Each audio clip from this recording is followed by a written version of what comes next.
Picture this. Western Australia, 1932. The Great Depression's kicking everyone in the shins, and farmers are barely scraping by. Their wheat crops under siege, not by locusts, not by drought, but by 20,000 emus. 6 foot tall, brain dead, feather dusters with a taste for grain and zero respect for private property. These glorified ostriches are strutting through their fields like they own the place, munching crops like it's an all-you-can-eat buffet. The farmers understandably lose their minds. They beg the government, "Send help, the emus are winning." And Australia's government, in a moment of infinite wisdom, says, "You know what? Let's go to war."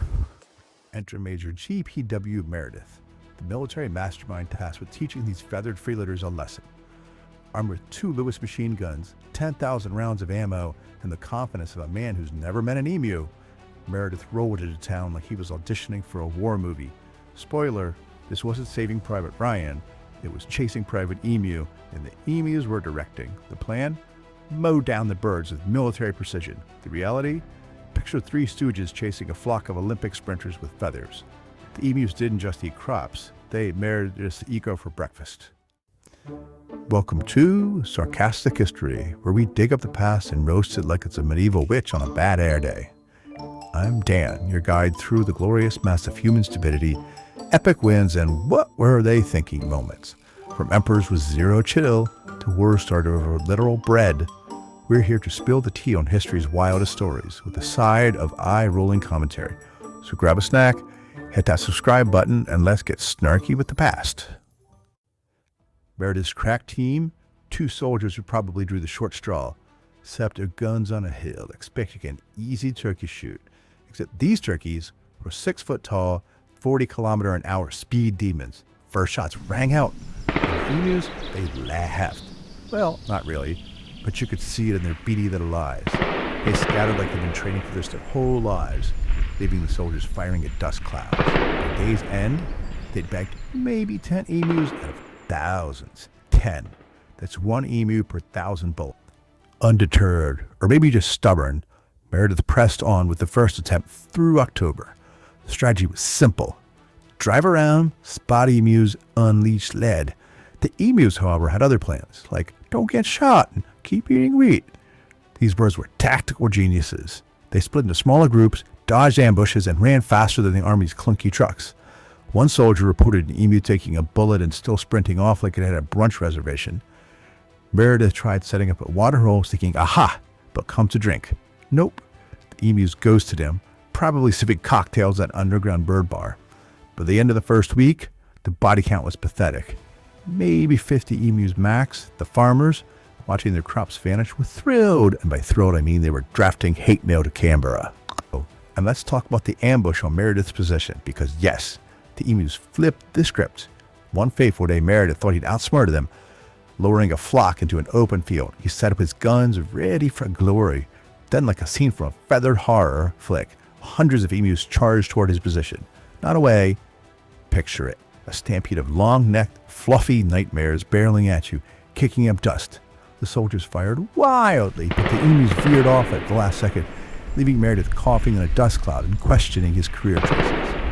Historians don't call it an ambush, but we will, because it's funnier.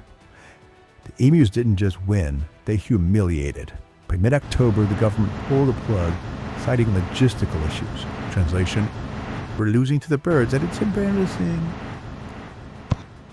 You'd think Australia would have learned, but no. November 1932, the farmers screamed loud enough and the government sent Meredith back for round 2. Same guns, same trucks, same emus, different levels of delusion. This time, Meredith had a new plan. Better ambushes, more bullets, fewer expectations. Spoiler, it didn't work. The second attempt kicked off with a bold move, targeting emus caught in fences. Brilliant, right? Trap the birds where they can't run, except emus are apparently Houdini reincarnated. They wriggled free, snapped fences, or just tanked bullets like feathered superheroes. One report claimed an emu took 5 shots and still jogged off to ruin someone's day. Meredith's team racked up maybe 2,500 emus over a month. Better, but still a drop in the feather bucket. The emus, they didn't even notice. The highlight, or low light, was Meredith's attempt at vehicular warfare. They strapped a Lewis gun to a truck, thinking they'd mow down emus like a Mad Max sequel. Problem 1, the truck couldn't keep up with emu speed. Problem 2, the gunner kept falling off.